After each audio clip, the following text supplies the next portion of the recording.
Hey, so I just wanted to let you know, the other day I was included in this project at MIT. This called Tetrascope, and Tetrascope, what they do is pretty phenomenal. They look at the world problems, be that food security. With this year is what they're doing for research. It's food security. They've done energy problems. They've done a lot of stuff that are real world big problems.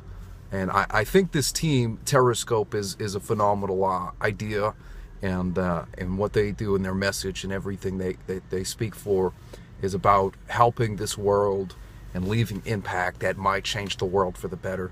So to be on that list of brainstorming people, the other day I was very unbelievably blessed to be in that area and to be included in the brainstorming process. And I brought my ideas of vertical gardening, and I also brought my ideas of hydroponics. Hydroponics use 90% less water than normal farming. Number three, hydroponics use 50% less fertilizer. And I also said, look, we have a big problem with phosphorus runoff with farming, and that leaches right into our water. So phosphorus is an interesting situation that we have to now tackle. So hydroponics is definitely a way to do that. And I also talked about desalination using graphene. There's low cost methods, and I also talked about distribution. What's the best way to do distribution? Well, it would be to use vertical gardening with carrots on one floor, strawberries on another floor. I mean, big skyscrapers. Use the land that's already there, just built up in the z-axis, all right?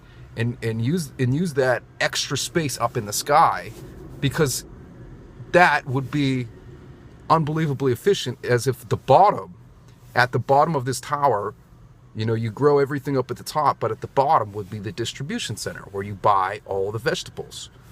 That's brilliant. So distribution takes away from petroleum, gas, and fossil fuels used to distribute our food that we just take advantage of and we don't even think about. Another thing I talked about was the pesticides, is using the electromagnetic frequencies of 240 have been scientifically proven to get rid of pests, and that is an unbelievable thing, to not use any pesticides. So these are groundbreaking things, and I was really blessed and so fortunate to be involved with such smart people at the round table. It was an absolute honor, and God was amazing in my life to orchestrate that, and it was interesting. I did not expect to be in that brainstorming situation until I was. It was incredible, and I am just so honored. And there were so many smart people there. I also talked about fog harvesting. There's a lot of places in South America that don't have the clean water, especially during drought season. So fog harvesting is catching the fog as it comes through in the morning. The difference between night and day, if it's a big difference in temperature, that equals more moisture in the air. So there's more moisture to catch. So these are moisture catchers that use a hydrophobic or hydrophilic coating on it. I think it's like nylon 303 or something like that. They're nylon nets basically that catch all this and funnel the waters into PVC pipes.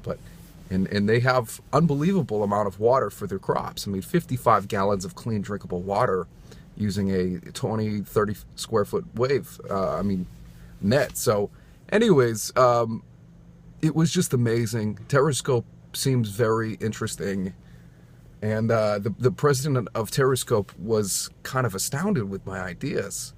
As soon as I talked about phosphorus runoff and desalination,